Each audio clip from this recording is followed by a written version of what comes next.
अस्सलाम वालेकुम व्यूअर्स, मैं हूं वाजिद अली शाह और आप हमारा यूट्यूब चैनल देख रहे हैं सी लाइफ मीडिया। और आज के वॉच सेगमेंट में मैं आपको वेलकम करता हूं। और आज जिस घड़ी के बारे में हम आपको बताने जा रहे हैं जी, वो स्विस की एक बहुत पुरानी और फेमस ब्रांड है जी। स्विस की जितनी भी ब्रांड हैं, इनकी इनोवेशन जो है वो बहुत ग्रेटफुल थी। इन्होंने बहुत वर्कआउट किया अपनी डिज़ाइनिंग पे और अपनी क्वालिटी पे। लेकिन आज जिस ब्रांड के बारे में हम आपको बताएंगे, इसने टोटली वर्कआउट किया अपनी टाइम एक्यूरेसी पे, और जिसने अपनी लाइफ स्पैन में 2333 अवार्ड्स विन किए। Yes viewers, we are talking about Zenith. Zenith Swiss का एक बहुत पुराना और एक बहुत मशहूर ब्रांड है। जेनिथ के बानी जो थे जी, उनका नाम जॉर्ज फेवरे था। 9 साल की उम्र से ही उनको वॉच मेकिंग का शौक़ पैदा किया और इस जुनून की हद तक बढ़ा कि उन्होंने अपनी एजुकेशन भी छोड़ दी और वॉच मेकिंग की तरफ चले गए। यूँ 22 साल की उम्र में उन्होंने जेनिथ की बुनियाद रखी।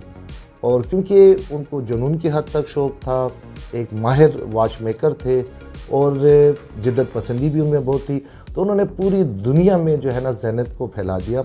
और वॉच इंडस्ट्री में first time in house manufacturing का कंसेप्ट भी दिया, क्योंकि प्रीवियसली जितनी भी कंपनीज थी वो थर्ड पार्टी मैन्युफैक्चरिंग पे बिलीव करती थी। मींस कैलिबर जो उनकी मशीन्स है कोई और बना रहा है, चेन कोई और बना रहा है, डायल वो किसी और से बना रहे हैं, तो इस तरह पार्ट्स को टुगेदर करके वो एक वॉच को बनाते थे। लेकिन जेनिथ वो वाहिद कंपनी थी जिससे इन हाउस मैन्युफैक्चरिंग को फोकस किया और अपनी सप्लाई चेन के ऊपर बहुत कह सकते हैं कि जी फोकस किया और पूरी दुनिया में जो है ना जी जेनिथ को फैला दिया। जेनिथ ने अपना पहला award grand prix D Paris 1900 में विन किया।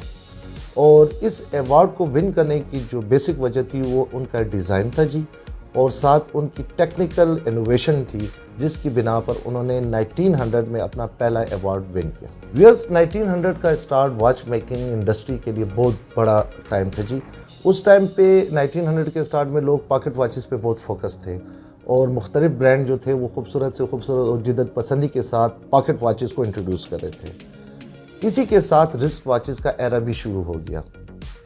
जेनिथ और जॉर्ज फेवरे, इन्होंने मौके का फ़ायदा उठाते हुए अपनी पहली रिस्ट वॉच 1911 में इंट्रोड्यूस कराई, जिसका डायल और शेप जो थी वो जस्ट लाइक एक पॉकेट वॉच थी और उसका क्राउन एक बड़ा क्राउन था जिसे हम ओनियन क्राउन भी कहते हैं। यूं 1911 में जेनिथ ने अपनी पहली रिस्ट वॉच इंट्रोड्यूस कराई। व्यूअर्स, पायलट वॉचेस का आपने नाम बहुत सुना होगा। जेनिथ जो है पायलट वॉचेस की फाउंडर है। 1800 के दरमियान ही जॉर्ज फेवरे ने वर्ड पायलट को अपने लिए ट्रेडमार्क करा लिया, जिसकी वजह से आज तक जितनी भी स्विस या जापानीज़ वॉच एसोसिएशन है वो पायलट वॉच लफ्ज़ पायलट वॉचेस को यूज़ नहीं कर सकती। और क्योंकि जेनिथ ने पायलट वॉचेस भी बनाई और पूरी दुनिया में जितने भी हमारी एयर से रिलेटेड कंपनीज है उसमें उनकी वॉचेस यूज़ की जाए। हवाबाजी के साथ जेनिथ का ताल्लुक बहुत पुराना है। 1909 या 1909 में एक फ्रेंच खिलाबाज था लुइस, उसने फर्स्ट टाइम एयर डाइविंग के लिए जेनिथ की वॉच ही यूज़ की है। और उसने आफ्टर द एयर डाइविंग उसने एक बहुत तारीखी कलमात किए थे कि I never use such a watch, it's a wonderful watch. 1950s में जब तमाम ब्रांड जो थे इनोवेशन पे काम कर रहे थे और बेहतर से बेहतर कैलिबर जो थे वो ईजाद हो रहे थे, उस टाइम पे जेनिथ ने अपने बेमिसाल कैलिबर 135 को मुतारिफ कराया, जिसने तमाम ब्रांड्स को हैरान कर दिया, जिसकी वजह से जेनिथ ने 5 लगातार नेशनल ऑब्जर्वेटरी क्रोनोमेट्री अवार्ड 1950 से लेकर 1954 तक जीते। जेनिथ ने 1969 में दुनिया की पहली ऑटोमेटिक क्रोनोग्राफ वॉच बनाई और जिसके कैलिबर का नाम था एल्पिमेरो। यूं दुनिया की पहली ऑटोमेटिक क्रोनोग्राफ बनाने का सिरा भी जो है ये जेनिथ के ऊपर ही है। जेनिथ ने अपनी क्रोनोग्राफ एल्पिमेरो को टेस्ट करने के लिए एक बोइंग 707 जहाज़ के लैंडिंग गियर के साथ अपनी वॉच को बांधा। ये जहाज़ बहरे ओकियानूस को क्रॉस करते हुए पेरिस से न्यूयॉर्क तक गया और इस शदीद इम्तिहान के बाद दुनिया हैरान रह गई जब जेनिथ की एल्पिमेरो की एक्यूरेसी और वर्किंग 100% थी।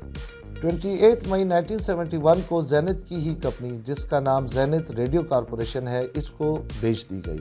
1974 में जब क्वार्ट्ज का ज़माना शुरू हुआ तो जेनिथ ने ऑटोमेटिक घड़ियां बनाना कम कर दी, जिसकी वजह से 1975 में एल पेमेरो कैलिबर को बनाना बंद कर दिया गया। चार्ल्स वर्मोट, जो कि जेनिथ की एक 4 नंबर वर्कशॉप का इंचार्ज था, अपनी ही कंपनी के फैसले के खिलाफ खड़ा हो गया। और व्यूअर्स, ये भी हम आपको बताते जाएं कि रोलेक्स की मशहूर ज़माना डायटोना में जो मशीन इस्तेमाल होती है वो एल पेमेरो जेनिथ की है।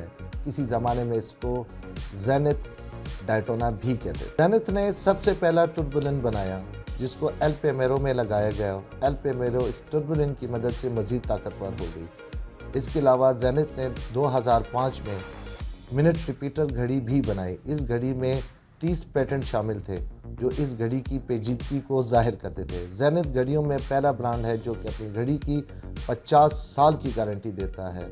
और जेनिथ 1930 में मुख्तलिफ तंजीमों के लिए और ऑफिस के लिए बाज़ाब्ता टाइम कीपर भी बन गया। 2010 में एक मशहूर स्काई डाइवर फिलिक्स ने जेनिथ की घड़ी पहनकर आसमान की दूसरी सतह से, जिसे स्ट्रेटोस्फीयर कहा जाता है, छलांग लगाई और साउंड बैरियर को तोड़ते हुए ज़मीन पर आया।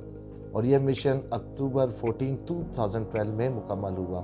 और यह भी हैरानगी की बात थी कि इतनी ऊंचाई से स्काई डाइविंग करने के बाद भी जेनिथ की एक्यूरेसी 100%। व्यूअर्स, उम्मीद करता हूँ आज की वीडियो आपको काफ़ी पसंद आई होगी। अपनी सजेशन हमें ज़रूर इनबॉक्स कीजिए और इस तरह के इंफॉर्मेटिव वीडियोस देखने के लिए हमारे चैनल को ज़रूर सब्सक्राइब करें, लाइक करें, शेयर करें, बेल के आइकन को प्रेस करें ताकि आपको भी मिले हमारी लेटेस्ट वीडियोस की नोटिफिकेशन सबसे पहले।